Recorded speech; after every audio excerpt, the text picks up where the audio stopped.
Sometimes the richest man in the room can be the poorest soul you'll ever meet. Preston Myles had everything money could buy, but after 61 years of building an empire, his heart felt as empty as his mansion. One rainy afternoon, his luxury car crashes outside a rundown grocery store, and his world collides with 8-year-old Lila, a girl with torn shoes and a spirit that money can't break. When Preston's platinum card gets declined and he's left stranded, this little girl does something that will shake him to his core. She reaches into her pocket and pulls out her last crumpled dollar bill, offering it to a man who owns half the city. But why would a child with nothing give her everything to a stranger? Before we jump back in, tell us where you're tuning in from. And if this story touches you, make sure you're subscribed, because tomorrow I've saved something extra special for you. The mahogany desk in Preston Myles's corner office stretched the length of a small apartment, its polished surface reflecting the Seattle skyline through floor-to-ceiling windows. 43 floors below, the city hummed with the kind of energy that had once thrilled him. Now at 61, Preston found himself staring past his reflection, past the glass, into a grey October afternoon that seemed to match the color of his thoughts. A framed photograph sat beside his computer monitor, the only personal item on the otherwise sterile desk. In it, a younger Preston stood with his arm around Rebecca, both of them laughing at something their 12-year-old daughter Sarah had just said. The photo was from their last family vacation to the San Juan Islands, 10 years ago now. Dust had gathered along the frame's edges, testament to how rarely Preston allowed himself to look at it anymore. His fingers drummed against his chest, feeling for the irregular rhythm that had sent him to the emergency room 3 months ago. The cardiologist had used words like stress and lifestyle changes, but Preston had heard only one thing clearly. At 61, his body was sending him a warning. The divorce papers had arrived 2 weeks later, Rebecca's attorney citing irreconcilable differences and emotional abandonment. Sarah hadn't spoken to him since the papers were signed. Preston Myles had built his empire with the same methodical precision that had made him valedictorian at Wharton. Real estate development first, buying distressed properties in Seattle's International District when nobody else would touch them, then watching the city's tech boom transform his investments into gold mines. Then came the technology ventures, carefully chosen partnerships with startups that needed his capital and business acumen. Preston Enterprises now employed over 2,000 people across 6 states.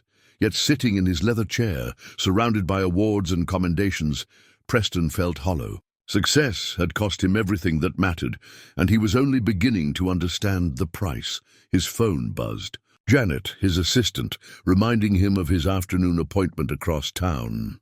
Preston gathered his Italian wool coat and headed for the elevator, nodding curtly to employees who stepped aside as he passed. They respected him, perhaps even feared him a little, but none of them really knew him. He preferred it that way. Had always preferred it that way.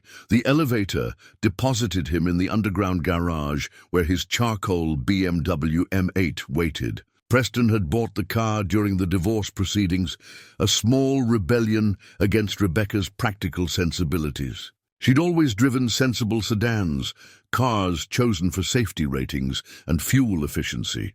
The BMW was pure indulgence, 560 horsepower of German engineering that could rocket from 0 to 60 in under 4 seconds. He guided the car through downtown traffic, his mind elsewhere. The appointment he was heading to, a potential acquisition of a struggling community development project, would normally have excited him. Today, it felt like just another transaction in a life that had become nothing but transactions. The rain started as he crossed the Ballard Bridge, fat drops that quickly became a steady downpour.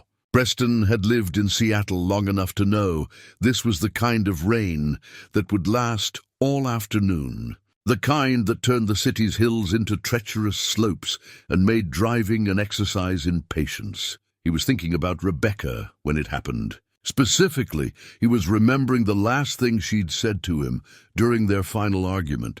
You've become someone I don't recognize, Preston. Someone I'm not sure I ever really knew." The words had been circling his thoughts for weeks, gaining weight with each repetition.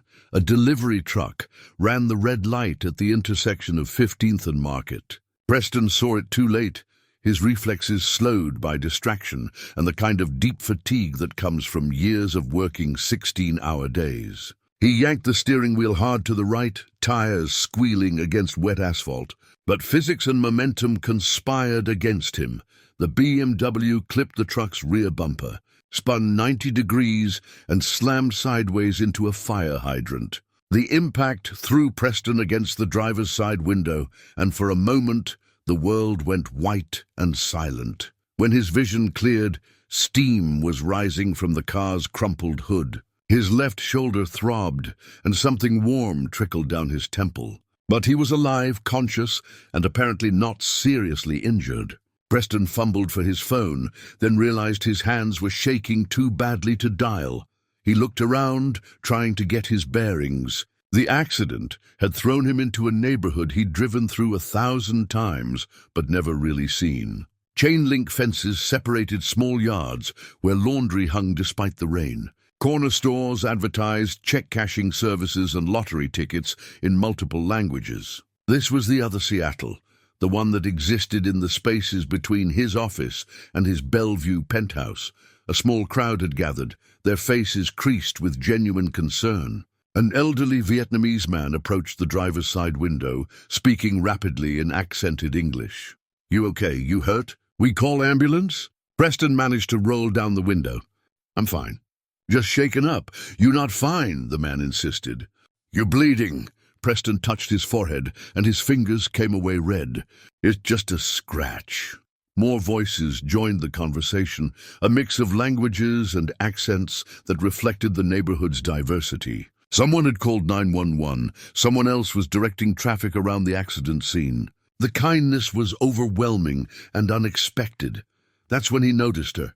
She stood apart from the crowd, maybe 20 feet away, partially hidden behind a rusty shopping cart that held what looked like someone's entire worldly possessions. 8 years old, maybe 9, with dark hair that needed washing and clothes that had seen better days. But it was her eyes that caught Preston's attention, serious, watchful, older than her years. While the adults fussed over his physical condition, this child simply stared at him with an expression he couldn't read. Not quite sympathy, not quite curiosity. Something deeper, more complex. The paramedics arrived within minutes, followed by police. Preston submitted to their ministrations. A butterfly bandage for his forehead, questions about dizziness or nausea. His shoulder was bruised but not broken. The BMW, however, was thoroughly dead. The tow truck driver estimated 2 weeks minimum for repairs. "You'll need to call someone for a ride," Officer Martinez explained, handing Preston a card with the accident report number. Preston reached for his phone, then his wallet, then patted his jacket pockets with growing alarm. Everything was gone. Wallet, phone, the small leather portfolio that contained his business cards and identification. They must have been thrown somewhere in the car during the impact. "Problem?" Officer Martinez asked. "My wallet, my phone." "I can't find them." They searched the BMW thoroughly, checking under seats and in door pockets.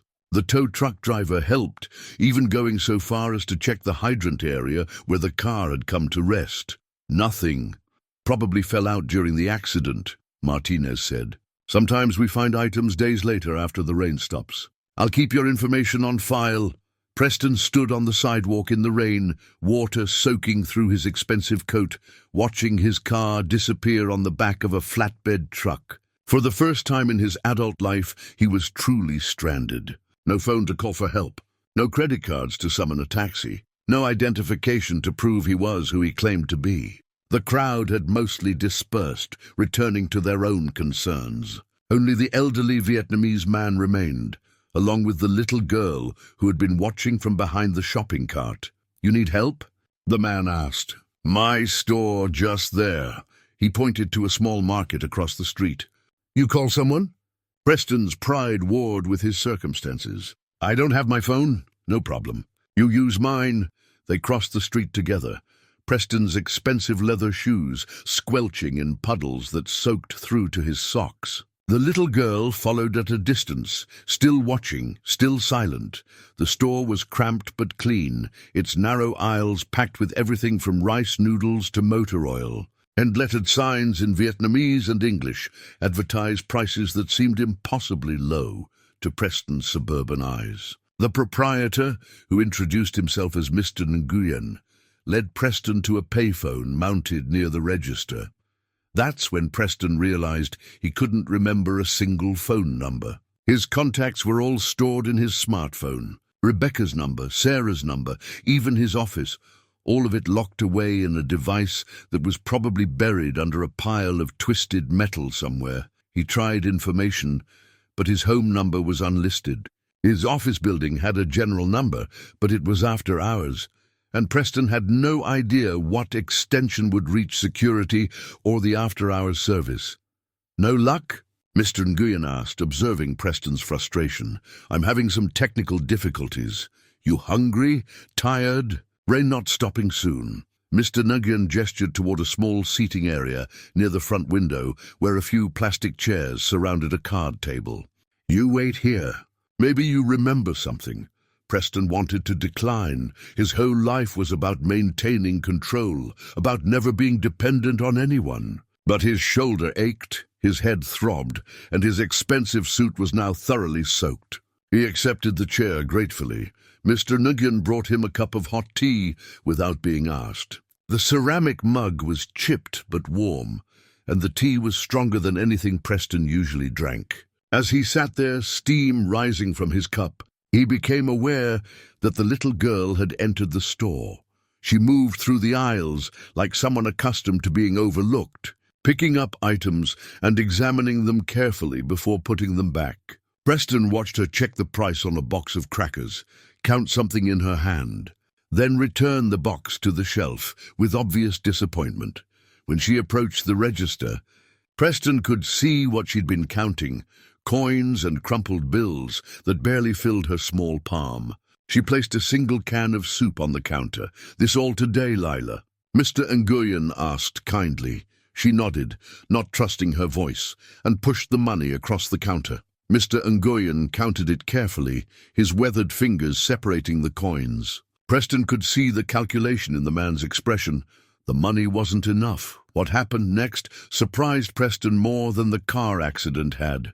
Without saying a word, Mr. Nguyen rang up the soup, accepted the insufficient payment, and handed Lila the can, along with a small bag. "You tell your grandmother I say hello," he said softly. The girl nodded again and turned toward the door. As she passed Preston's table, their eyes met for the first time. Up close, he could see that her serious expression was a mask covering something more vulnerable. Behind the watchful intelligence, he glimpsed a loneliness that felt familiar. She paused, studying him with the frank curiosity of childhood. "You're the man from the car." "Yes. Are you hurt bad?" "No, just a little banged up." She nodded as if this confirmed something she'd already suspected. "Mr. Nguyen has band-aids if you need them." "Thank you." "That's very considerate." For a moment they regarded each other across the vast distance between their worlds. Then Lila did something that would haunt Preston's thoughts for days to come. She reached into her pocket and pulled out a single dollar bill, crumpled, soft with age. "Obviously precious. You look like you need this more than I do," she said, placing it on the table in front of him. Before Preston could respond, before he could process what had just happened, she was gone, disappearing into the rain like a small ghost with a can of soup tucked under her arm. Preston stared at the dollar bill, his mind reeling. This child, this poor, obviously struggling child, had just given him money. A stranger. A man whose clothes cost more than she probably saw in a month. The gesture was so unexpected, so fundamentally kind, that it left him speechless. Mr. Nguyen approached the table, having witnessed the exchange. "Lila, she's good girl. Very difficult situation at home, but good heart." "I don't understand," Preston managed. "Her grandmother sick." "Parents! They not in picture." "Lila, she take care of everything. Food, medicine, bills. 8 years old, and she carry all that weight." Preston looked at the dollar again. It represented more than money. It was generosity from someone who had nothing to give. It was kindness without expectation of return. It was everything his own life had stopped being years ago, and in that moment, sitting in a corner store that smelled of incense and rain, holding a crumpled dollar bill from a child who had every reason to be selfish and bitter, Preston Myles began to understand that he had been measuring success with the wrong mathematics entirely. Preston spent 3 hours in Mr. Nguyen's store before his driver arrived. He'd finally remembered his office's main number and convinced the security guard to patch him through to Janet, who had tracked down his driver's personal cell phone. But those 3 hours changed something fundamental in him. He'd sat at that plastic table, turning Lila's dollar over in his fingers, watching the neighborhood through rain-streaked windows. People hurried past carrying plastic grocery bags, their heads bent against the weather. An elderly woman pushed a walker with tennis balls on its legs, stopping every few steps to rest. 2 teenagers shared an umbrella and a bag of chips, their laughter audible even through the glass. This was life at street level, Preston realized. Life without car services and executive assistance, without the insulation that wealth provided. Life where a dollar mattered enough for a child to give it away. When his driver finally arrived, apologetic and concerned about Preston's disheveled appearance, Preston almost didn't get in the car. There was something about returning to his insulated world that felt like betrayal somehow. But the temperature was dropping, his wet clothes were becoming uncomfortable, and Mr. Nguyen needed to close the store for the evening. "Take me home," Preston told his driver, then added quietly, "Please." The word felt rusty in his mouth. When had he stopped saying please to the people who worked for him? The penthouse felt cavernous when he entered it that night. 3,200 square feet of modern minimalism, all clean lines and expensive materials. The view of Elliott Bay was spectacular. The furnishings were museum quality, and the silence was absolute. Preston had paid interior designers 6 figures to create a space that reflected his success and sophistication. Now it just felt cold. He poured himself 2 fingers of scotch, 18-year-old Macallan, that cost more per bottle than most people made in a week, and stood before the floor-to-ceiling windows. The city sparkled below him, each light representing someone's life, someone's struggles, someone's small joys. For the first time, Preston wondered about the stories behind those lights. His reflection stared back at him from the dark glass. A tall man, gone slightly soft around the middle, silver-haired and wearing a suit that cost more than some people's cars. The butterfly bandage on his forehead looked ridiculous against his expensive haircut. He looked exactly like what he was, a wealthy man playing dress-up in his own life. Preston pulled Lila's dollar from his pocket and smoothed it on the marble countertop.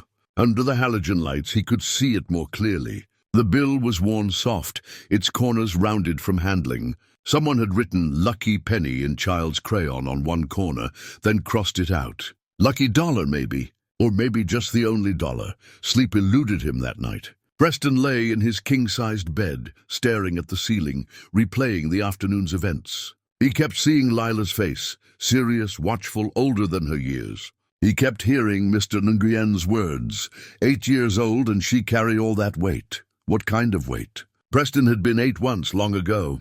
His biggest concerns had been Little League practice and whether his mother would pack cookies in his lunch. The idea of an 8-year-old managing a household, caring for a sick grandmother, choosing between soup and crackers, it was almost incomprehensible.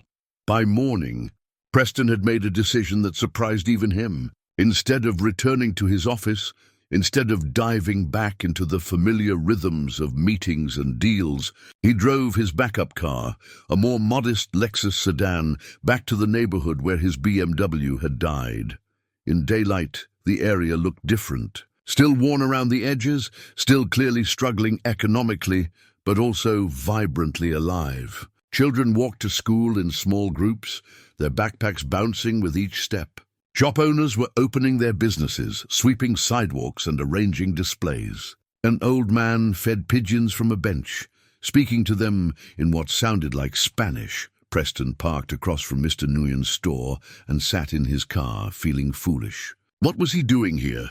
What did he hope to accomplish? He was a businessman, not a social worker. He dealt in contracts and profit margins, not in the messy complications of other people's lives. But Lila's dollar was still in his wallet, and her face was still in his memory. He entered the store just as Mr. Nguyen was arranging produce in the window display. The older man looked surprised but pleased to see him. "You okay today? No more dizzy?" "I'm fine, thank you. Much better."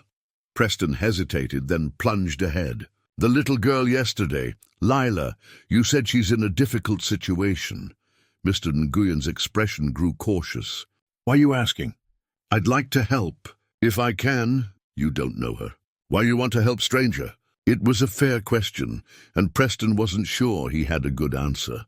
"She helped me when I needed it. Maybe I can return the favor." Mr. Nguyen studied him for a long moment, clearly weighing whether this well-dressed stranger could be trusted. "Lila, she very proud, very independent. She don't take charity easy." "It wouldn't be charity. What then?" Preston searched for the right words. "I'm not sure yet, but that little girl gave me something yesterday that I needed more than money.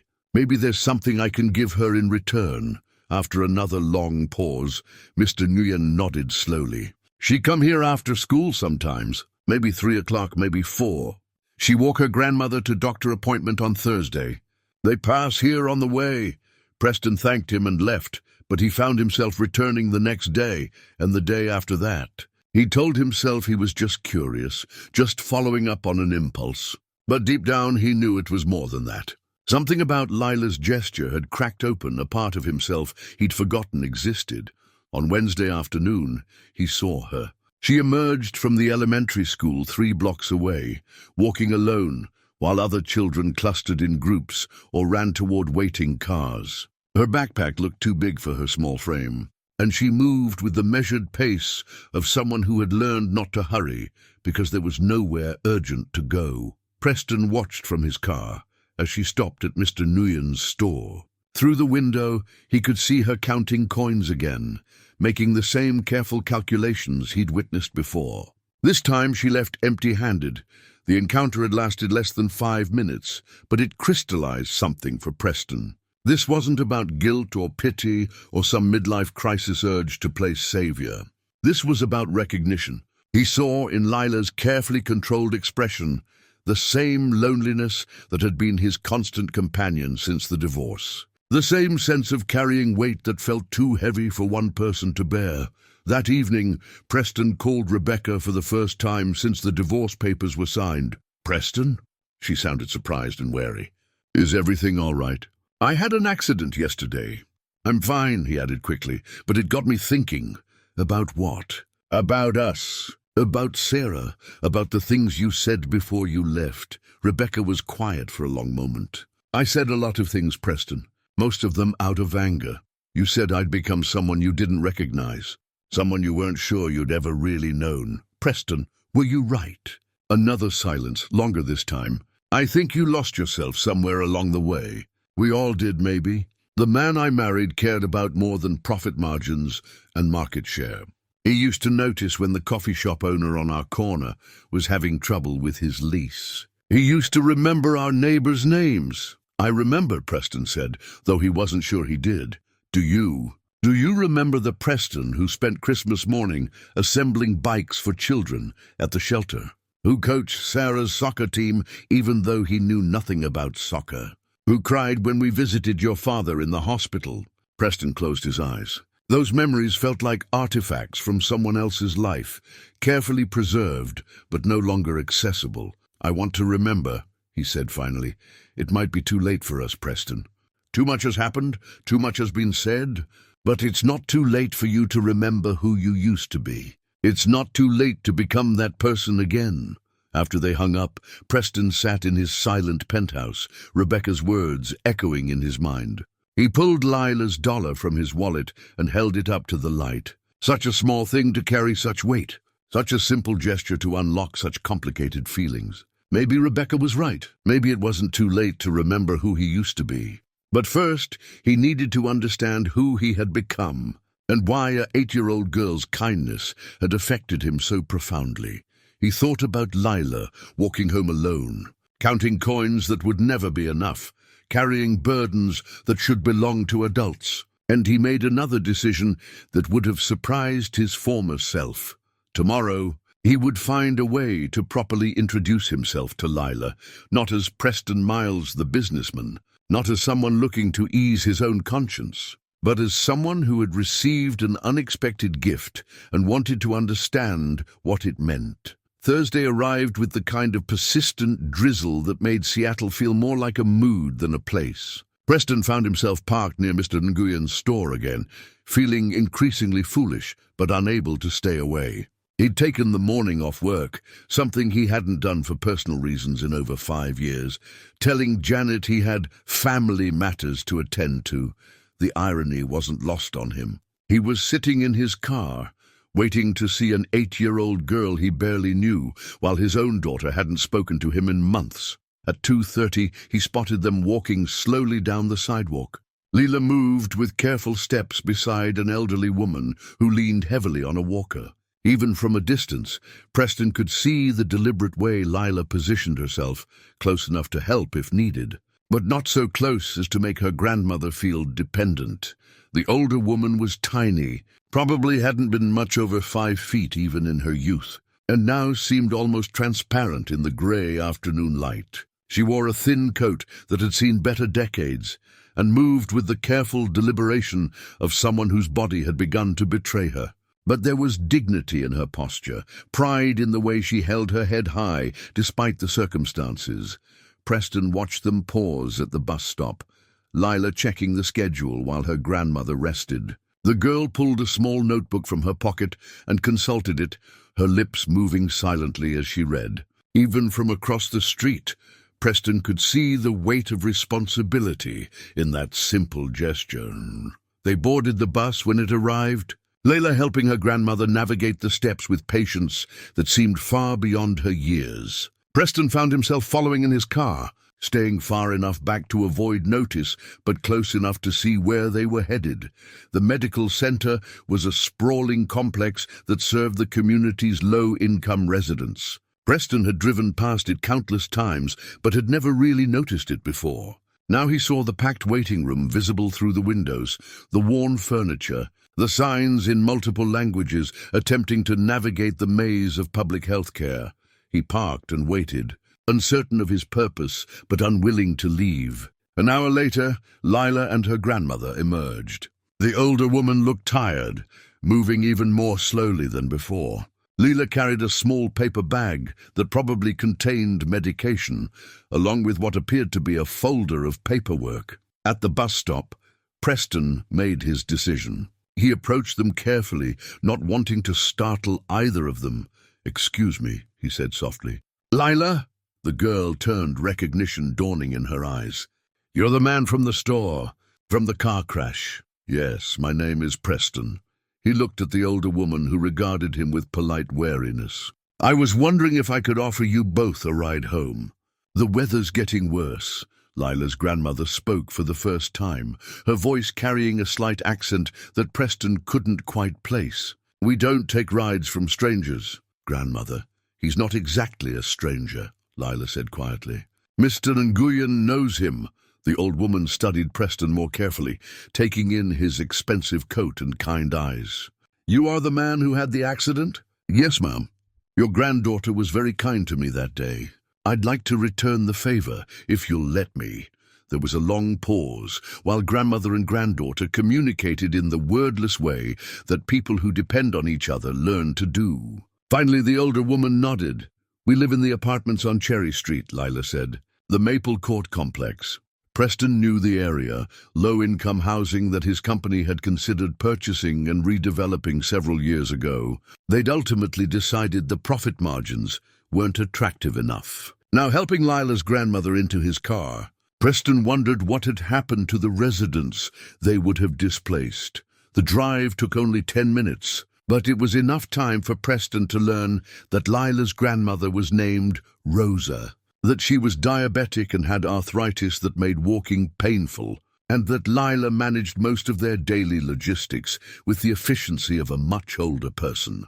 "Lila helps me with the appointments," Rosa explained, her English careful but clear. She reads the papers from the doctors, keeps track of the medicine schedules. Very smart girl. Preston glanced in the rear-view mirror at Lila, who was looking out the window with studied casualness. That's a lot of responsibility. She's stronger than she looks, Rosa said. But Preston caught the worry in her voice. Maple Court was exactly what Preston had expected, a cluster of two-story buildings that had been functional rather than beautiful when they were new 30 years ago.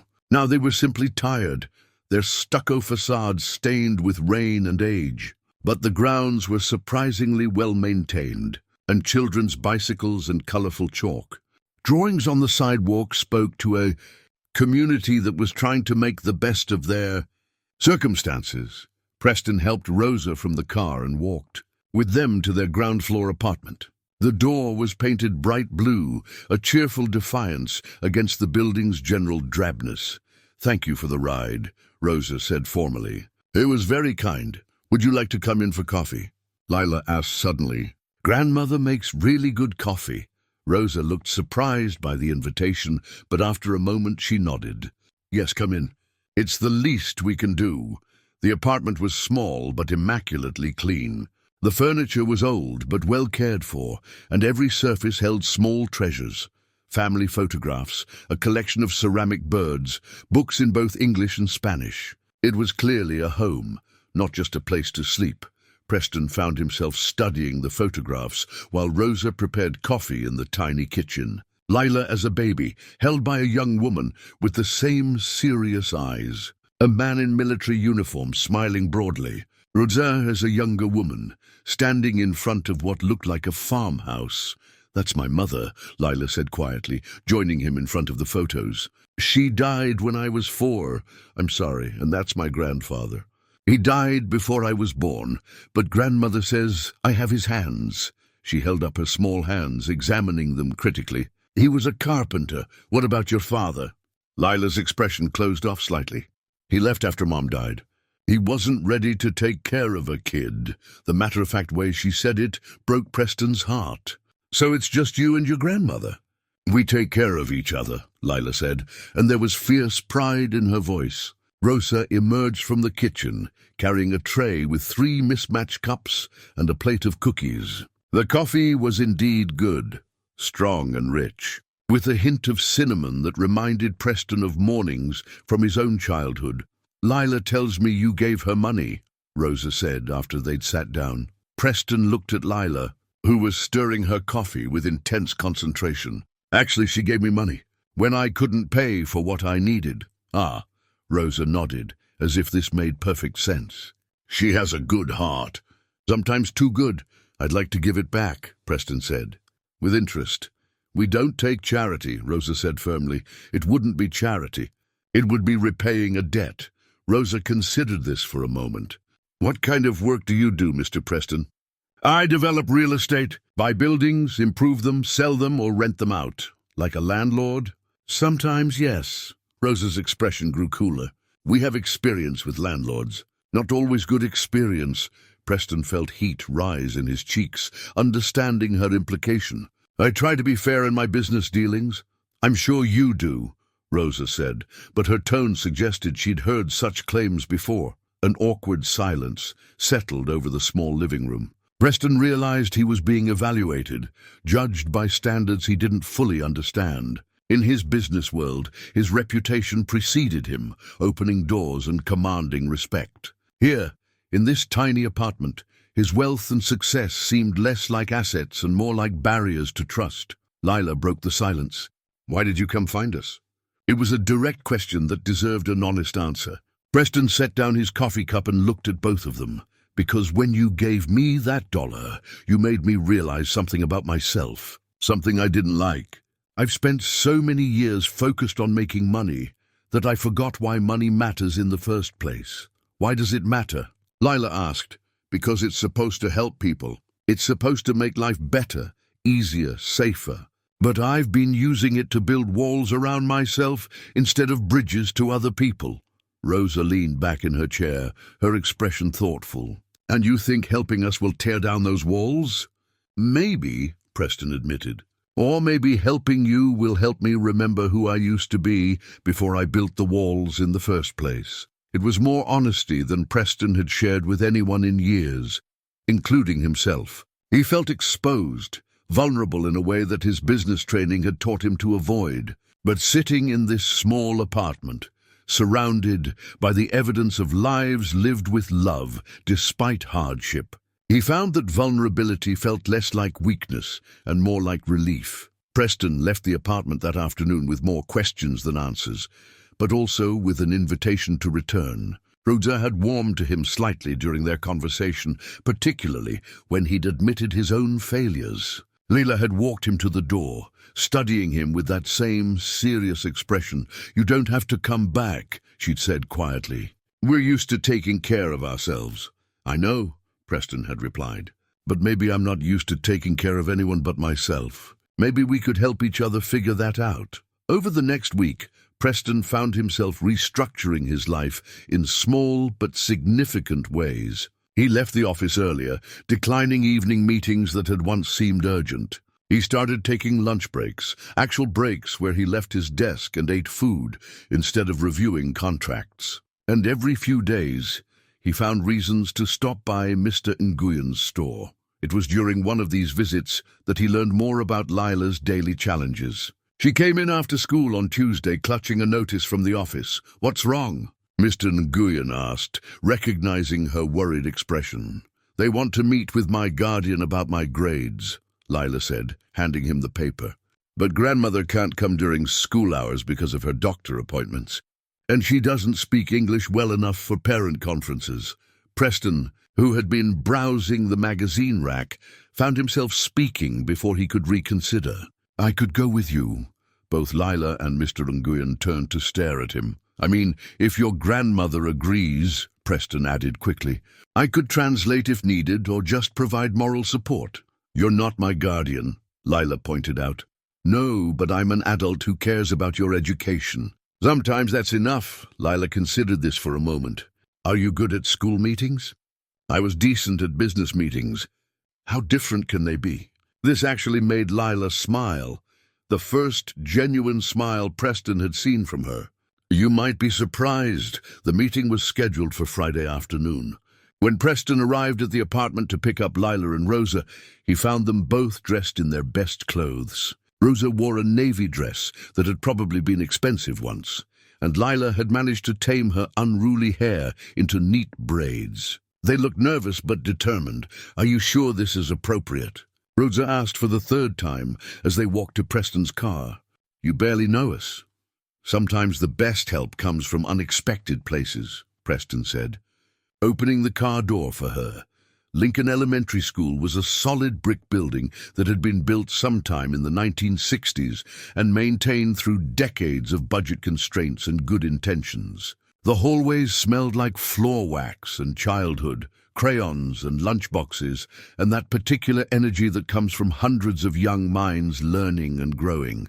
Mrs. Patterson, Lila's teacher, was a woman in her 50s, with kind eyes and the slightly frazzled look of someone who'd spent her career trying to do important work with insufficient resources. She seemed surprised to see Preston, but welcomed them all warmly. "Lila is one of my brightest students," she began, settling behind her desk as they arranged themselves in child-sized chairs. "Her reading comprehension is well above grade level, and her mathematical reasoning is exceptional." Preston glanced at Lila, who was staring at her hands in her lap. "However," Mrs. Patterson continued, "I'm concerned about some other aspects of her school experience. She's often tired, sometimes falls asleep during afternoon lessons. She's missed several days this month, and when she's here, she sometimes seems distracted or worried about things that should be adult concerns." Rosa shifted uncomfortably in her seat. "Lila helps me sometimes with important matters. Maybe too much?" "I understand," Mrs. Patterson said gently, "and I'm not criticizing anyone. But Lila is 8 years old. She should be worried about homework and making friends, not about adult responsibilities." "She has friends," Rosa said defensively. "Actually," Mrs. Patterson said carefully, "that's another concern. Lila tends to isolate herself during recess and lunch.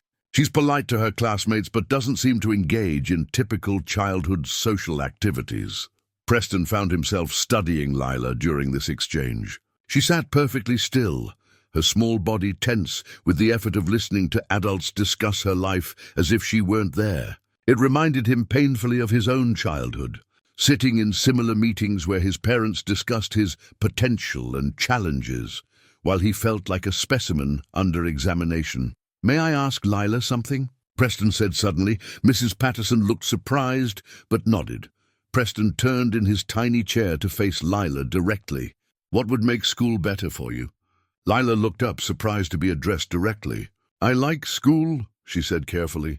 "That's not what I asked. I asked what would make it better." She was quiet for a long moment, clearly wrestling with whether to give an honest answer. "Sometimes I worry about grandmother when I'm here, about whether she remembered to take her medicine, or if she fell down, or if the rent notice came and I'm not there to read it to her." The adult faces around the table grew somber. "And sometimes," Lila continued, her voice getting smaller, "the other kids talk about things I don't understand, like birthday parties and family vacations and new toys. I don't know how to be part of those conversations." Preston felt something crack open in his chest. "So you'd rather sit alone?" "It's easier than feeling different." After the meeting, they sat in Preston's car in the school parking lot, no one speaking. Rosa dabbed at her eyes with a tissue, and Lila stared out the window at children playing on the playground. "I'm doing the best I can," Rosa said finally, her voice thick with emotion. "I know you are," Preston said gently. "You're doing an incredible job under difficult circumstances. But maybe you don't have to do it alone. What are you suggesting?" Preston turned to face both of them. "I'm suggesting that maybe we could figure out a way to share some of the load. Maybe I could help with things like parent conferences and reading important paperwork. Maybe I could be around sometimes so Lila doesn't feel like she has to carry all the responsibility for taking care of you." "We can't pay you," Rosa said. "I'm not asking for payment. I'm asking for permission to be helpful." "Why?" Lila asked, the question Preston had been expecting. "Because helping you helps me remember what it feels like to matter to someone. And because everyone deserves to have more than one person they can count on." Rosa was quiet for a long time, staring at her hands. When she finally spoke, her voice was soft but firm. "If you want to help, there are rules. You don't make decisions about Lila without talking to me first. You don't promise things you can't deliver. And if you decide this is too complicated or too much work, you tell us honestly. We won't think less of you, but we won't be surprised either." "Those seem like fair rules," Preston said. "And one more thing," Rosa continued. "Lila comes first, always. Before your guilt, before your need to feel better about yourself, before your business obligations. If you can't commit to that, then you should drive us home now, and we'll pretend this conversation never happened." Preston looked at Lila, who was watching him with those serious eyes, waiting to see what kind of man he really was. "Lila comes first," he said, and meant it, for the first time since he'd met her. Rosa smiled at him, not the polite smile of someone being courteous to a stranger, but the real smile of someone willing to trust. "Then maybe," she said, "we can figure this out together." The first real test of their new arrangement came 2 weeks later, when Rosa ended up in the emergency room. Preston was in his office, reviewing quarterly reports, when his phone rang with an unfamiliar number. He almost didn't answer, but something made him pick up. "Mr. Preston." Lila's voice was small and scared. "Lila? Where are you calling from?" "The hospital." "Grandmother collapsed at home, and the ambulance brought us here. They're doing tests, and I don't understand what the doctors are saying, and there's all this paperwork." Her words came out in a rush, the careful composure she usually maintained cracking under stress. "I'm on my way," Preston said, already reaching for his coat. "Which hospital?" "Harborview. But you don't have to." "I'm on my way," he repeated firmly. "Don't sign anything until I get there, okay?" The drive to Harborview Medical Center gave Preston time to think about what he was getting himself into. Emergency rooms meant insurance complications, medical decisions, potentially serious health issues. This wasn't helping with homework or providing rides. This was the kind of crisis that families navigated together. He found Lila in the waiting area, dwarfed by an adult-sized chair, clutching a manila folder of paperwork. She looked even smaller than usual, and Preston could see she'd been crying despite her efforts to hide it. "How is she?" he asked, sitting down beside her. "They won't tell me much because I'm not an adult. They keep asking about her next of kin and her insurance, and I have some of the cards, but I don't understand all the questions." Lila handed him the folder with shaking hands. "I tried to call the number on the back of her insurance card, but they put me on hold for 20 minutes and then hung up." Preston looked through the paperwork, a mixture of medical history forms, insurance documents, and what appeared to be Rosa's attempt to organize important information. Her handwriting was careful but shaky, listing Lila as her emergency contact and primary caregiver. "You did exactly the right thing by calling me," Preston said. "Let's go find someone who can update us on your grandmother's condition." The next few hours were a crash course in healthcare navigation for Preston. He'd never had to worry about insurance networks, co-payments, or prior authorizations. His own medical care was handled through an executive health plan that made everything seamless and expensive. Now he found himself in a bureaucratic maze where Rosa's Medicare coverage was questioned, forms needed to be filed in triplicate, and doctors spoke in abbreviations that meant nothing to scared families. But Preston had spent decades learning how to navigate complex systems, and he applied those skills now with focused determination. He made calls, asked pointed questions, and used his most authoritative voice when necessary. Slowly, information began to emerge. Rosa had suffered what the doctor called an episode. Her blood sugar had spiked dangerously, causing disorientation and loss of consciousness. Her diabetes medication needed adjustment, and they wanted to keep her overnight for observation.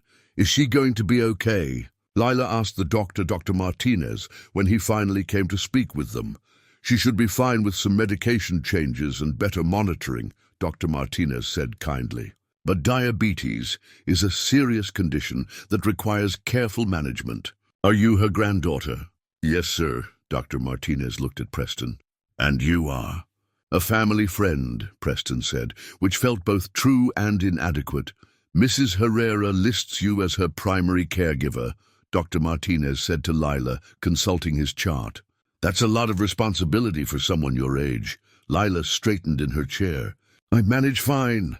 I'm sure you do, but managing diabetes requires consistent monitoring, regular meals, medication schedules. Do you have help with these things?" Lila glanced at Preston uncertainly. "Sometimes," Dr. Martinez spoke directly to Preston. "Mrs. Herrera needs a comprehensive care plan, regular checkups, proper nutrition, stress management. And honestly, this young lady needs to be able to be a child, not a full-time caregiver." That evening, after Rosa had been settled in her hospital room and was resting comfortably, Preston drove Lila home. The apartment felt empty and too quiet without Rosa's presence. "Are you hungry?" Preston asked, realizing neither of them had eaten dinner. "I'm okay." "That's not what I asked." Lila almost smiled at having her own words used against her. "I guess I could eat something." Preston opened the refrigerator and found it nearly empty. Some leftover soup, a few eggs, bread that was beginning to stale. The freezer contained mostly vegetables and a single portion of what looked like homemade casserole. "Where do you usually grocery shop?" Preston asked. "Mr. Nguyen's store, mostly. Sometimes the big grocery store if we can take the bus and carry everything back."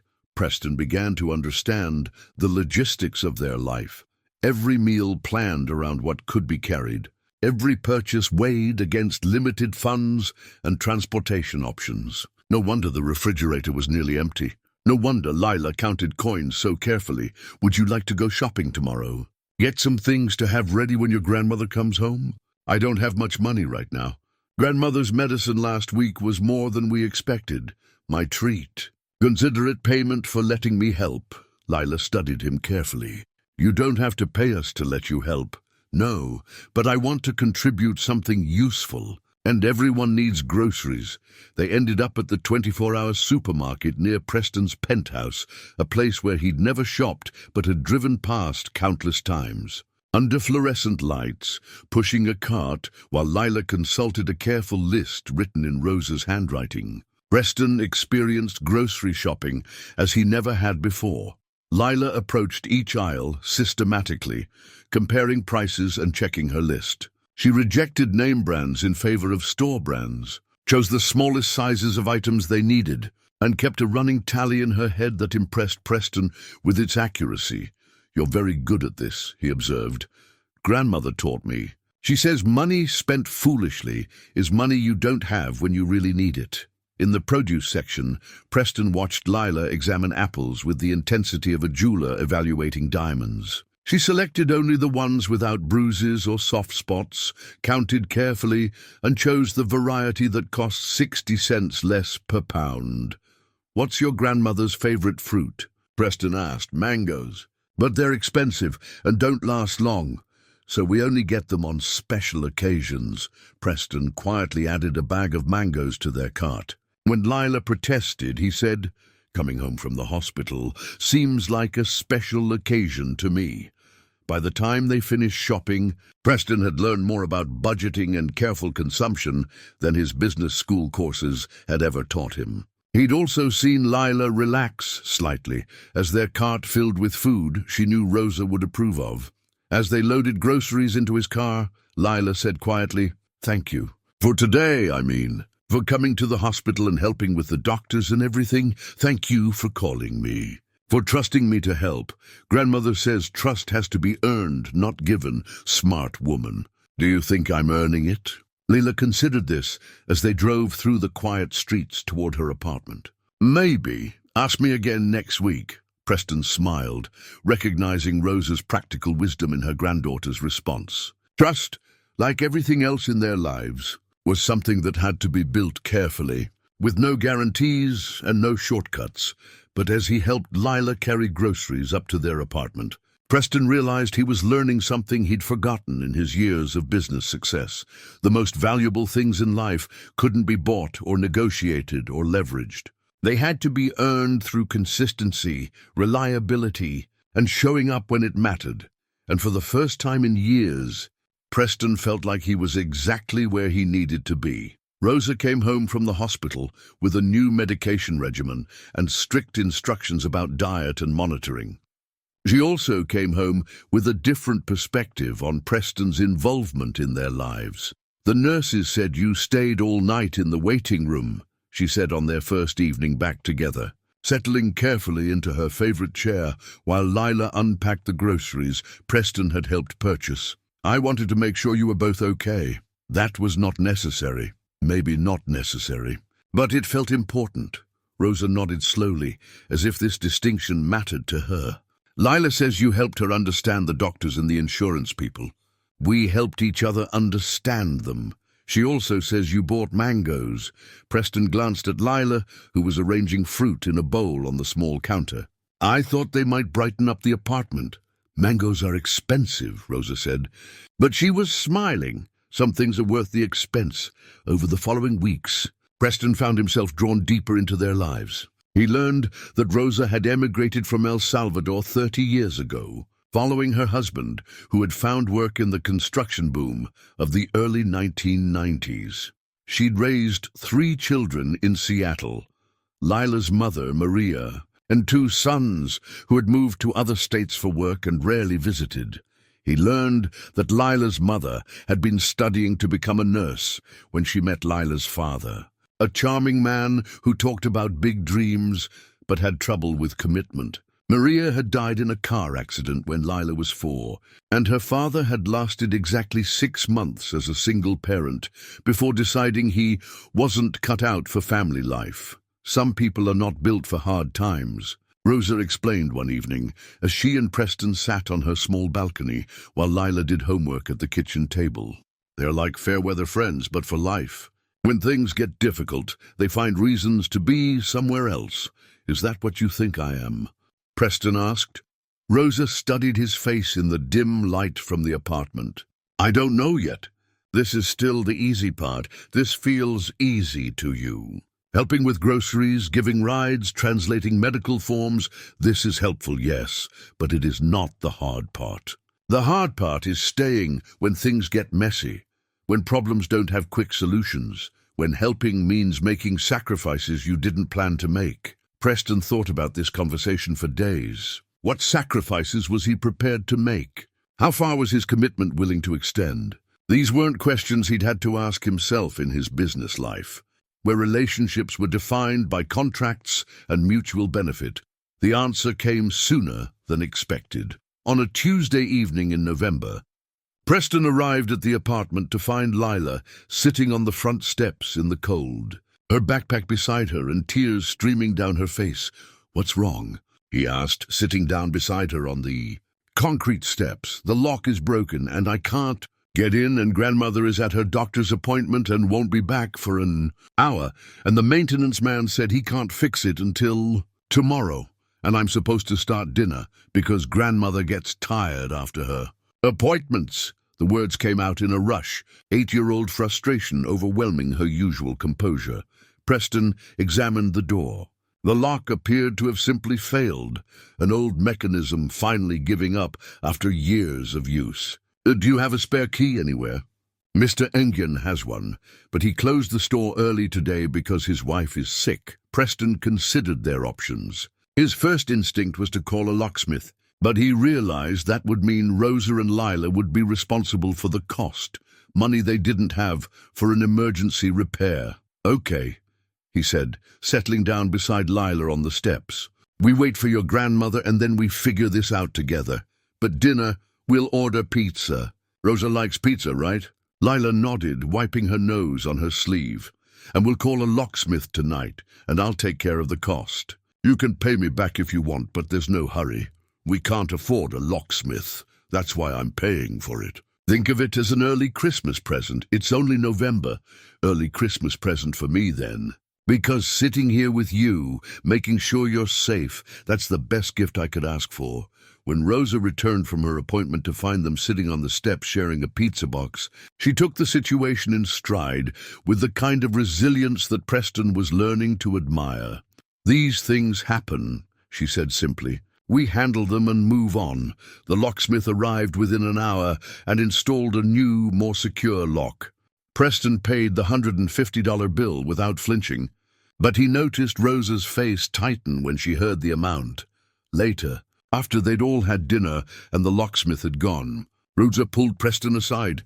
"This is what I meant about the hard part," she said quietly. "Problems like this, they don't happen once. They happen over and over. Old apartments, old appliances, old cars that break down. This is our life. Can you handle that reality?" Preston looked around the small apartment, at Lila doing homework at the kitchen table, at the careful way Rosa had organized their few possessions to make the space feel like home, at the family photographs that told stories of love persisting through hardship. "I'm beginning to understand something," he said slowly.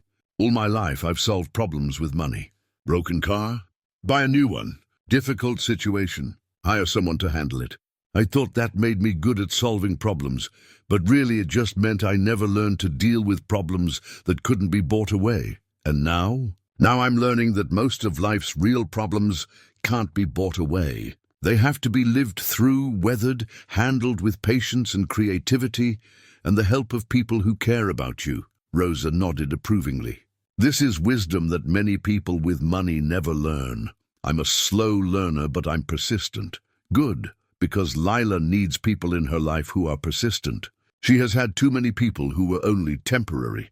That night, driving home to his penthouse, Preston found himself thinking about persistence. In business, he'd been relentless in pursuing deals, unwavering in his focus on profit and growth. But personal persistence, the kind that meant showing up day after day for someone else's needs, someone else's crises, someone else's ordinary Tuesday night problems, that was a different skill entirely. He thought about Rebecca's words during their last conversation. It's not too late to become that person again. Maybe she was right. Maybe the person he used to be, the one who cared about more than profit margins, was still there, just buried under years of professional success and emotional isolation. When he reached his apartment, Preston didn't go straight to bed as he usually did. Instead, he sat at his mahogany desk and looked at the framed photograph of him, Rebecca and Sarah. He picked it up, wiped the dust from the glass, and tried to remember what it had felt like to be the man in that picture. Then he opened his laptop and began typing an email to Sarah. It was time, he thought, to practice persistence in more than one relationship. If he was learning to be present for Lila and Rosa, maybe he could learn to be present for his own daughter as well. The email took him an hour to write, and when he was finished, it was simple and honest, an apology for his absence, an acknowledgement of his failures, and a request for a chance to try again. He didn't promise to be perfect, but he promised to be persistent. As he hit send, Preston realized that persistence might be the first truly valuable thing he'd learned in years. The call from Janet came on a Monday morning in early December. Just as Preston was reviewing his calendar and wondering if he could leave early to help Lila with a school project about local history, the Maple Court development package is ready for your review, Janet said. Marcus wants to present it at tomorrow's board meeting. He says the numbers look very promising. Preston almost dropped his coffee cup. Maple Court? The low-income housing redevelopment project. You know, the one we've been working on for the past 6 months. Marcus has been heading up the feasibility study. Preston's mind went blank. He managed to make appropriate responses to Janet's scheduling questions, but after he hung up, he sat staring at his computer screen in growing horror. Slowly, pieces began to fall into place. References to the Cherry Street project in recent meetings, discussions about maximizing value in underutilized properties, Marcus Chen's enthusiasm about a development that would transform a neglected neighborhood. With shaking hands, Preston opened his computer files and searched for anything related to Cherry Street. What he found made his stomach turn. Preston Enterprises had been quietly assembling properties in Rosa and Lila's neighborhood for months. The plan, beautifully laid out in PowerPoint presentations and financial projections, was to purchase the entire Maple Court complex, relocate the existing tenants, demolish the aging buildings, and construct luxury condominiums that would sell for 10 times what the current apartments rented for. The projected profits were substantial. The market analysis showed strong demand for upscale housing in the area, driven by Seattle's tech boom and the neighborhood's proximity to downtown. It was exactly the kind of development that had made Preston wealthy, taking undervalued property and transforming it into something more profitable. The relocation plan for current tenants was outlined in clinical language. Existing residents will be provided with 60 days. Notice and assistance in finding comparable housing. There was even a budget line for tenant relocation services, a consulting company that would help families find new apartments. Preston knew what that meant in reality. Rosa and Lila would be given 2 months to find a new place they could afford, in a rental market where affordable housing was increasingly scarce. The relocation services would provide a list of available apartments, most of them farther from Lila's school, farther from Mr. Nguyen's store, farther from the community connections that made their difficult life manageable. He called Marcus Chen immediately. Preston, great timing. I was just putting the finishing touches on tomorrow's presentation. This project is going to be a home run, projected ROI of 32%. And will be providing much-needed upscale housing in an area that's really turning around. Marcus, I need you to walk me through the tenant relocation plan. Sure, standard procedure, 60 days notice, help finding new housing, moving assistance if needed. We've budgeted quite generously for it, actually. Some developments don't provide any relocation services at all. How many families would be displaced? Let me check the files. Looks like 43 units total. Mix of families, elderly residents, some singles. The consulting company estimates most of them will be able to find comparable housing within their price range, especially if they're willing to consider locations a bit farther out. Preston closed his eyes. Define a bit farther out. You know, places like Burien, Tukwila, maybe some of the newer developments in Tacoma. The rent differential would actually save most of these families money in the long run. What about families with children in local schools? Elderly residents who don't drive? Marcus paused. Preston, you're asking very detailed questions about relocation logistics. That's not usually something you focus on. Is there a particular concern? Preston struggled to find his voice. I want to make sure we're handling this responsibly. Of course. We always follow all legal requirements for tenant notification and relocation assistance. Our legal team has reviewed everything thoroughly. After hanging up, Preston sat in his office feeling sick. Everything Marcus had said was true.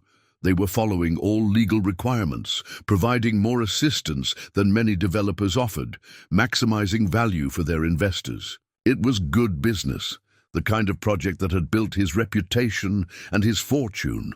It was also going to destroy Rosa and Lila's life. Preston cancelled his afternoon meetings and drove to Maple Court. Parking across the street from the complex he now knew his company owned. He'd been here dozens of times over the past few months, but he'd never really seen it as a real estate asset before. Now he noticed things he'd missed. The way the buildings were positioned to maximize natural light. The mature trees that provided shade in summer. The children's playground tucked between two buildings. He also noticed the people.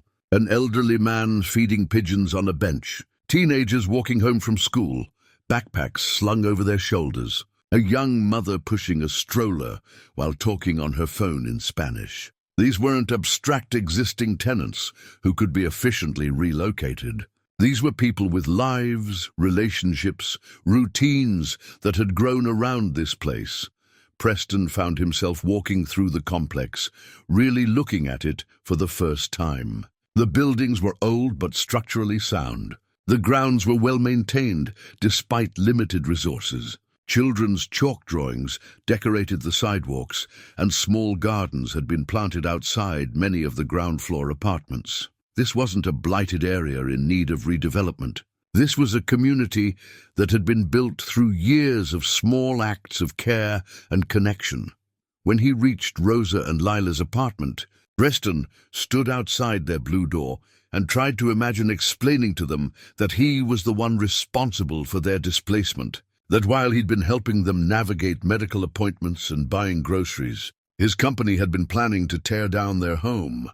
That evening, Preston attended a company holiday party he'd been looking forward to for weeks. The ballroom at the Four Seasons was elegant, the food was excellent, and his employees were in good spirits after a profitable year. Marcus Chen found him near the bar and clapped him on the shoulder.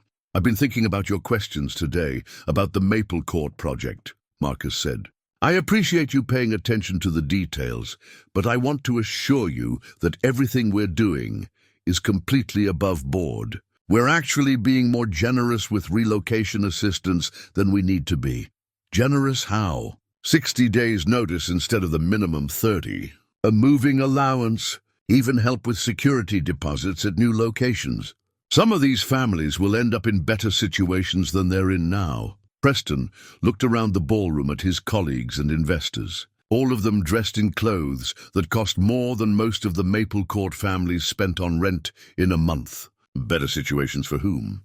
Marcus looked confused. For the tenants, of course, and for our investors. And for the neighborhood overall, property values in the area will increase significantly once we complete the project. What about the families who can't afford the new property values? What about the businesses that depend on the current residents as customers? Preston, you're sounding like a community activist. This is business. We're providing a legal, profitable service that improves neighborhoods and creates economic growth. Preston knew Marcus was right, at least technically, but standing in this elegant ballroom, sipping wine that cost more than Lila's family spent on food in a week, Preston realized that technical correctness and moral rightness weren't the same thing. He also realized that Rosa had been right about the hard part. The hard part wasn't writing checks or solving immediate problems. The hard part was confronting the systemic ways that his success had been built on other people's displacement. Other people struggled to find affordable places to live and raise their children. Preston left the party early and drove through the city, past the gleaming downtown towers his company had helped build, past the trendy neighborhoods where property values had priced out long-time residents, past the construction sites where luxury condominiums were rising on land that had once housed working families. For the first time, he saw his own success not as an achievement, but as a series of choices that had consequences for people he'd never bothered to consider. When he reached his penthouse, Preston didn't turn on the lights. He stood at his windows, looking out at the city, at all those lights representing lives and struggles and small daily triumphs, and tried to figure out how to tell an 8-year-old girl and her grandmother that the man they'd grown to trust was the same man who was about to take away their home. Preston didn't sleep that night. He paced his penthouse apartment, alternately staring at his laptop screen displaying the Maple Court development plans and looking out at the city lights, trying to reconcile the two versions of himself that seemed impossible to merge. By morning, he had convinced himself there might be a solution. He arrived at the office early and called an emergency meeting. With Marcus Chen and the development team, I want to explore alternatives to the Maple Court project, he announced without preamble. The conference room fell silent. Marcus Chen looked genuinely confused. Alternatives? Preston, we're scheduled to present to the board this afternoon. The financial projections are excellent. We've completed all the due diligence. What if we renovated the existing buildings instead of demolishing them? Renovated them into what? Into better apartments. Safer, more energy efficient, but still affordable for the current residents. Sarah Wong, the project manager, pulled up spreadsheets on her tablet. We've run those numbers, Preston. Renovation would cost almost as much as demolition and new construction, but the rental income would be maybe 20% of what luxury condos would generate. The return on investment would be minimal.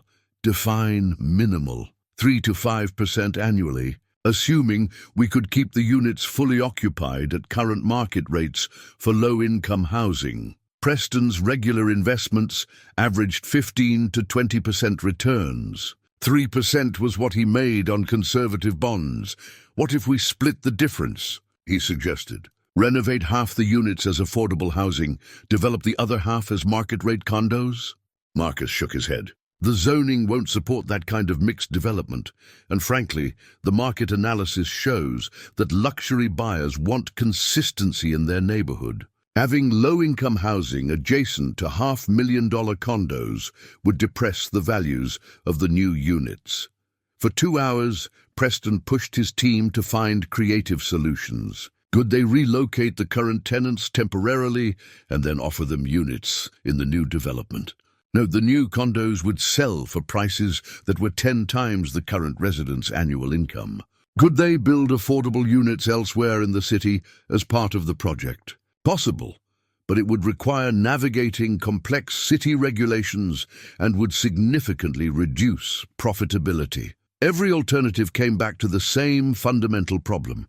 You couldn't maximize return on real estate investment while preserving affordable housing for existing residents. The math simply didn't work.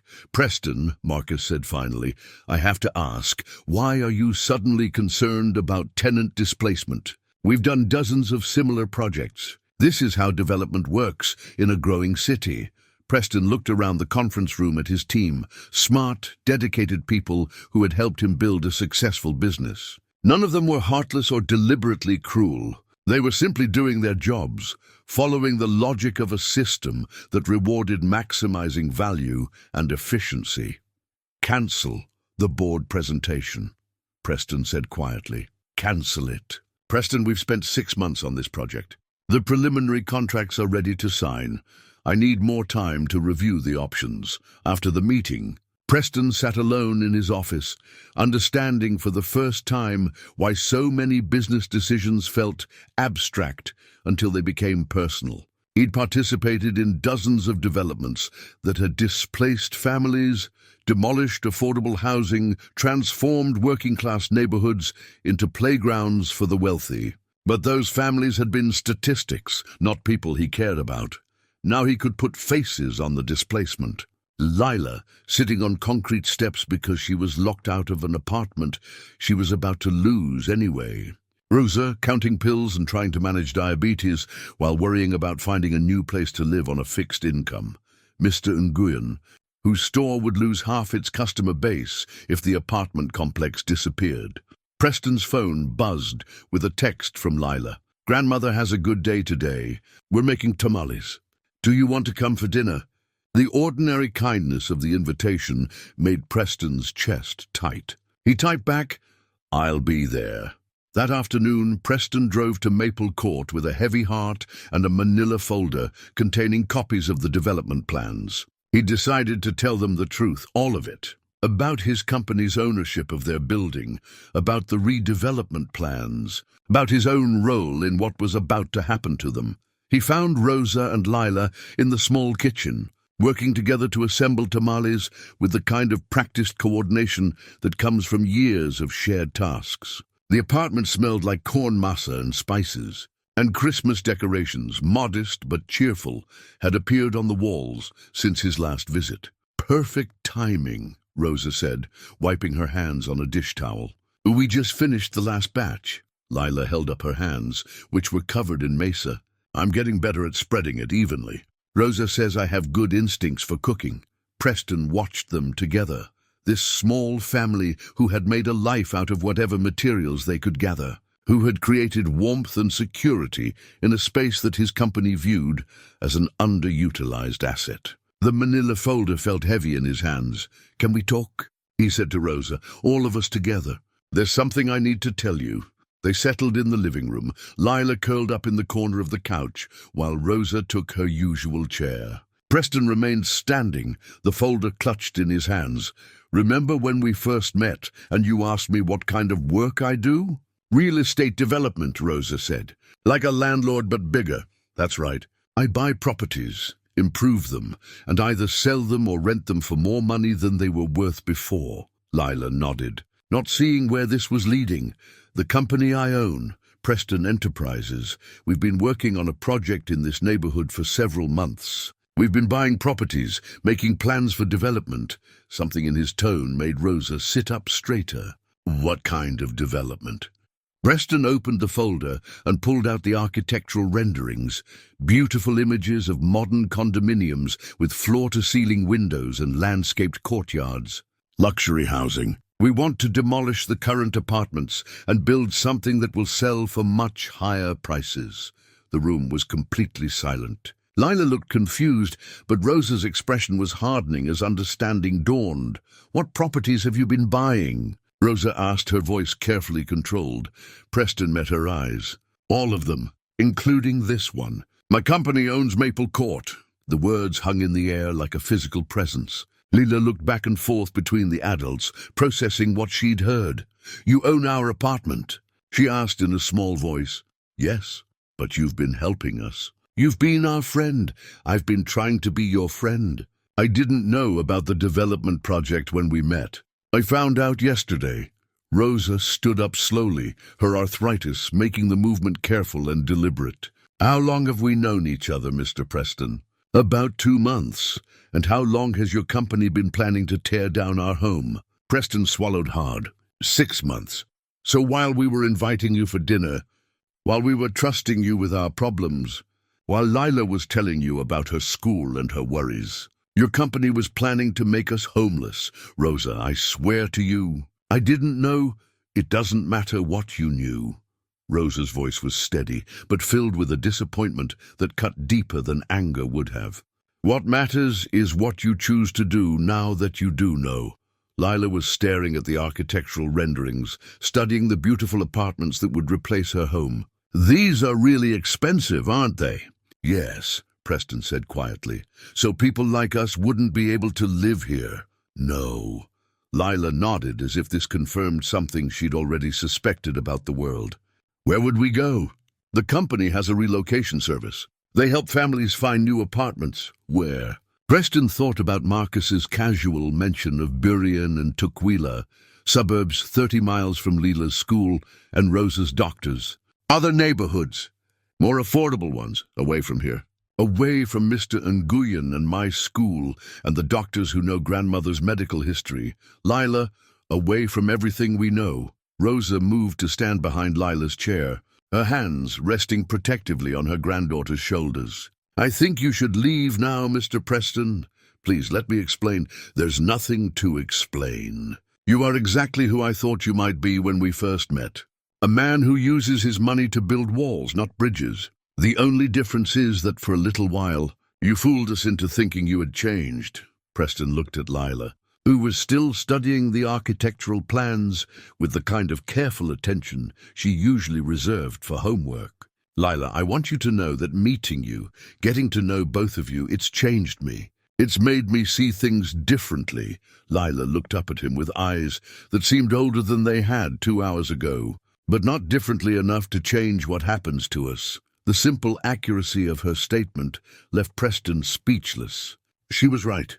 All his good intentions, all his growing affection for them, all his promises about persistence and commitment, none of it was enough to override the fundamental conflict between his business interests and their need for a stable home. I'm going to try to find another solution, he said desperately. Maybe there's a way to stop the project or modify it or... Mr. Preston, Rosa interrupted gently. You are a businessman. I understand that. But please don't make promises you cannot keep. We have had enough people in our lives who made promises they could not keep. Preston left the apartment carrying the manila folder, walking past the playground where children were laughing and the benches where elderly residents fed pigeons and the small gardens that families had planted outside their doors. All of it would be gone within a year, replaced by something clean and modern and profitable. He sat in his car for a long time, watching lights come on in apartments where families were settling in for the evening, making dinner, helping children with homework, living the small, precious routines that made a place feel like home. For the first time in his career, Preston understood that some choices couldn't be rationalized or optimized or delegated to others. Some choices required him to decide what kind of man he wanted to be, regardless of what it cost him. Preston called an emergency board meeting for the next morning. He spent the night in his office, reviewing financial documents and making calculations that had nothing to do with profit margins or return on investment. Instead, he was calculating the cost of integrity, the price of becoming the man he wanted to be rather than the man he had been. By dawn, he had made his decision.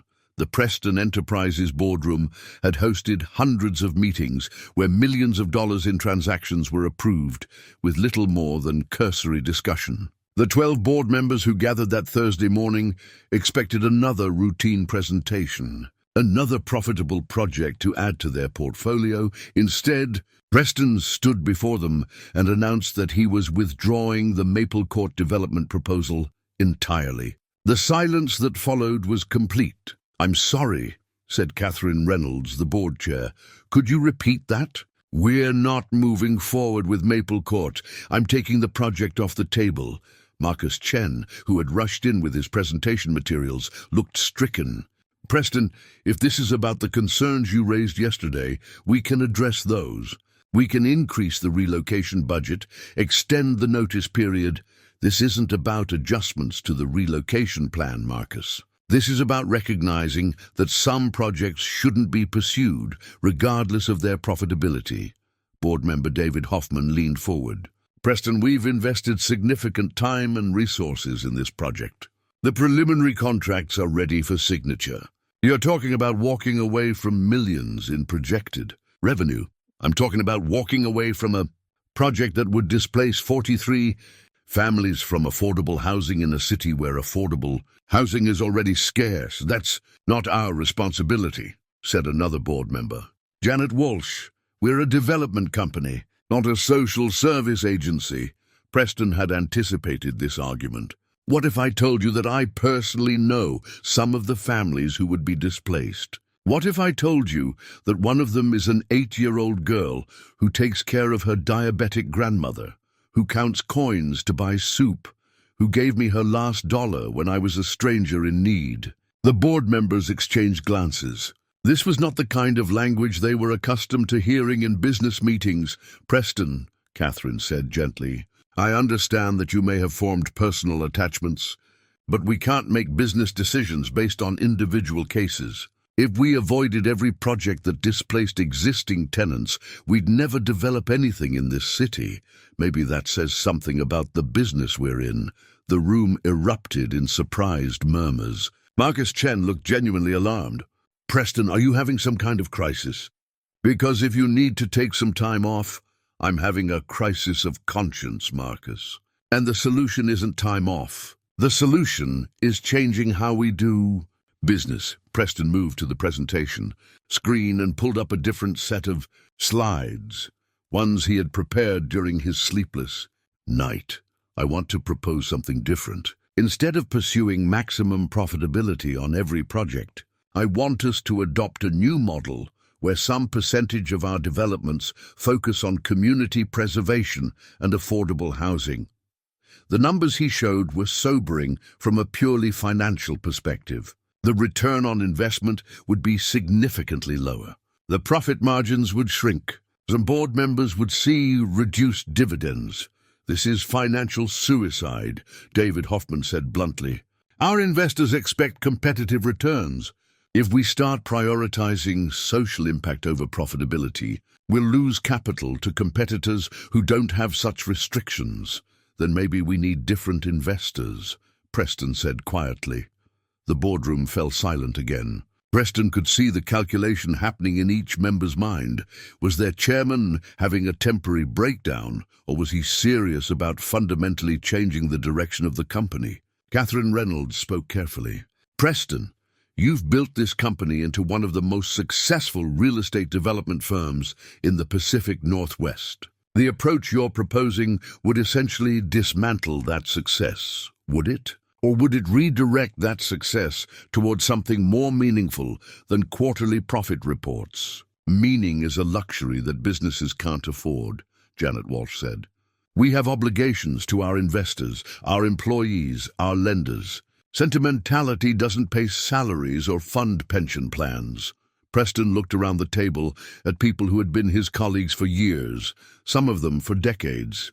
They weren't bad people. They were rational actors in a system that rewarded them for maximizing returns and minimizing risks. The problem wasn't their character, it was the logic they operated within. "I'm going to present you with a choice," Preston said finally. "We can proceed with business as usual, and I'll step down as chairman and sell my controlling interest in the company. Or we can try to build something different together, a company that proves profitability and social responsibility aren't mutually exclusive. And if we choose the second option and it fails," Marcus asked, "then we fail trying to do something worthwhile instead of succeeding at something we can't be proud of." The debate that followed was intense and sometimes personal. Board members questioned Preston's judgment, his mental state, his understanding of their fiduciary responsibilities. Some argued that his personal feelings about one family shouldn't override their obligations to dozens of employees and hundreds of investors. But as the morning wore on, something shifted in the room. Sarah Wong, the project manager, mentioned that she'd driven through the Maple Court complex the previous evening and had been struck by how much life and community existed there.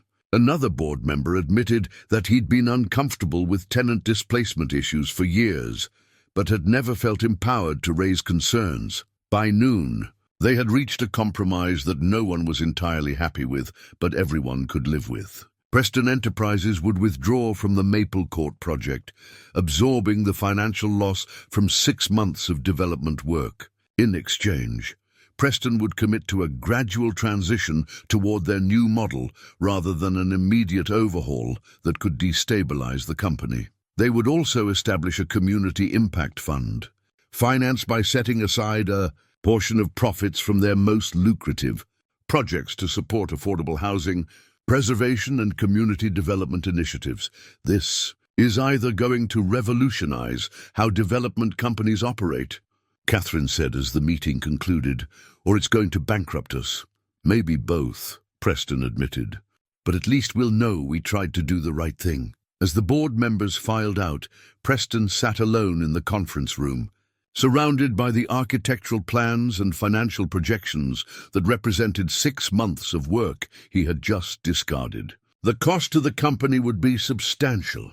His personal reputation in the industry would suffer. Some of his oldest business relationships might not survive this decision, but for the first time in years, Preston felt like he could look at himself in the mirror without wincing.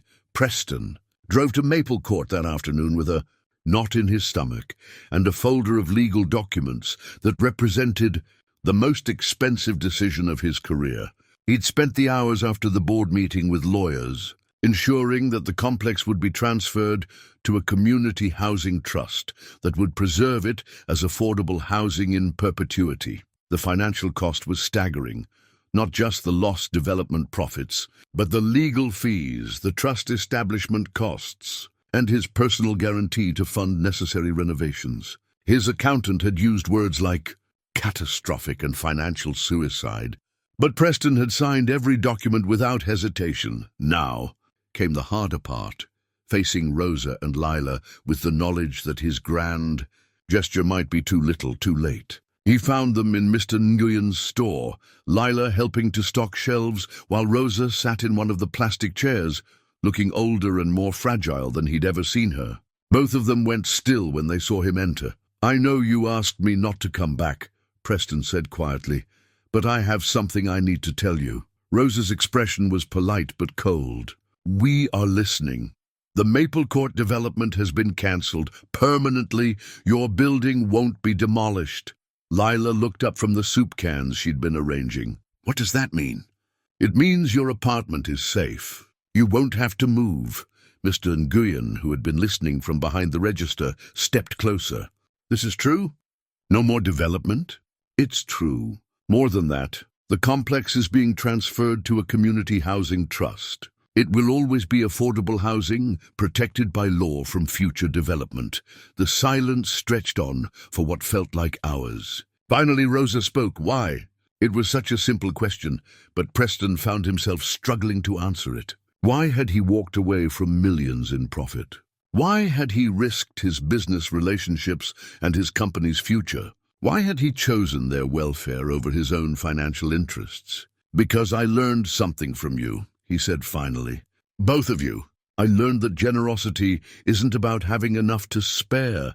It's about choosing to give when it costs you something. Lila, when you offered me your last dollar, you weren't giving me money. You were giving me something more valuable than that." "What?" Lila asked, her voice barely above a whisper.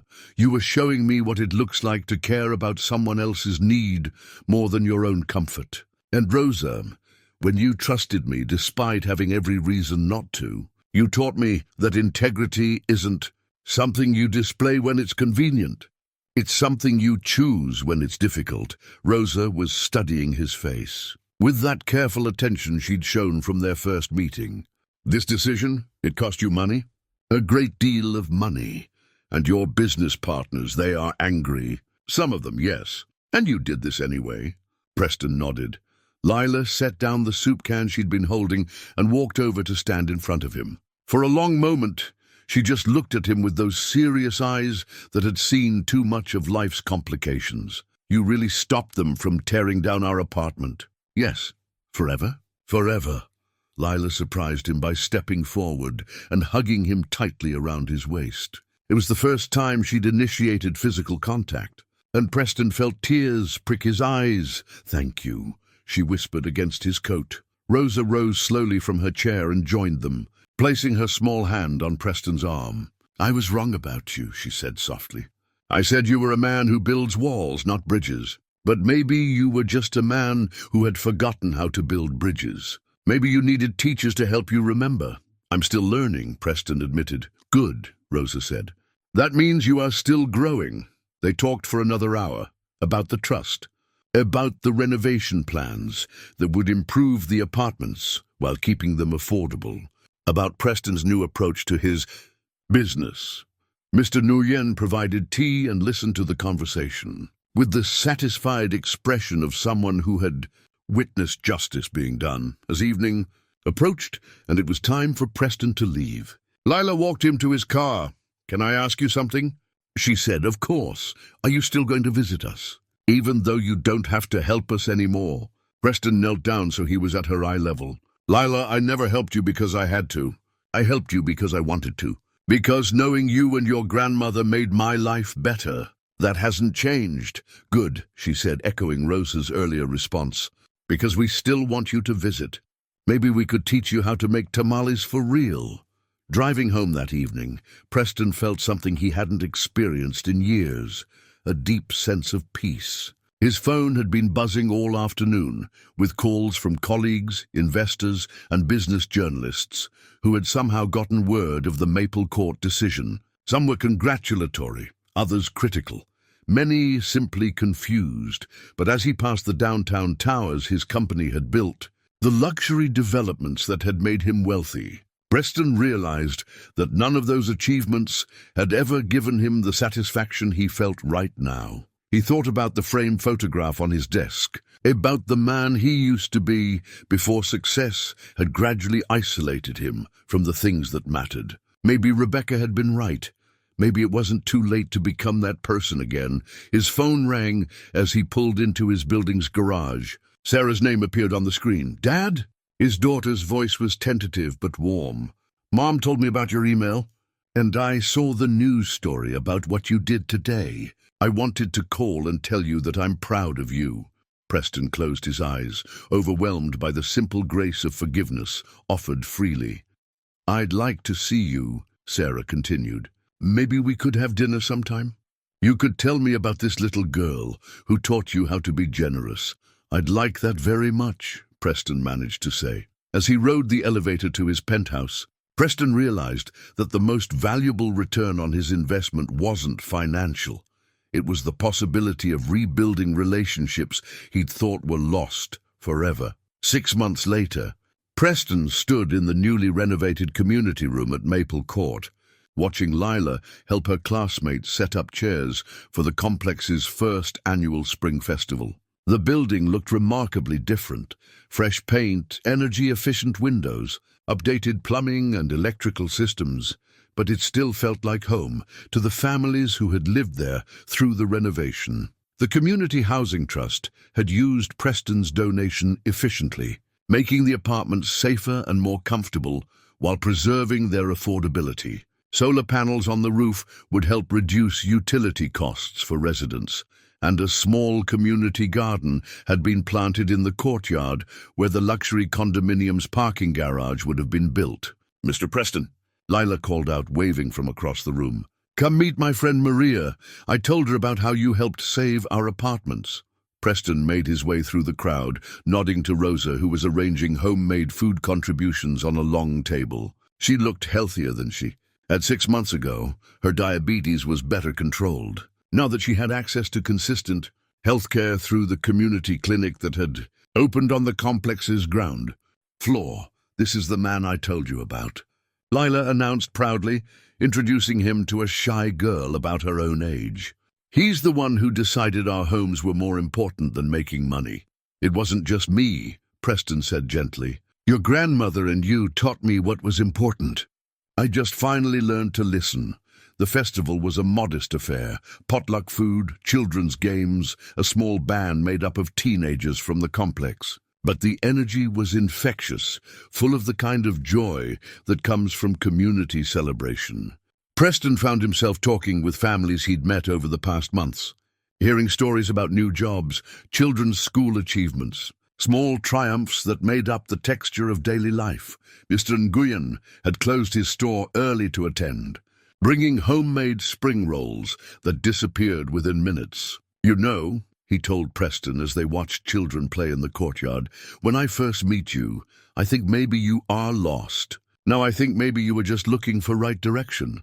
"I think you're right," Preston agreed. As the afternoon wore on, Preston noticed that several of his former business colleagues had arrived, not the board members who had opposed his decision, but younger employees who had been inspired by the company's new direction. Sarah Wong was there with her family, and she approached Preston with a wide smile. "I wanted to thank you," she said. "The affordable housing projects we've taken on since Maple Court, They're some of the most satisfying work I've ever done. We're actually building communities instead of just maximizing square footage.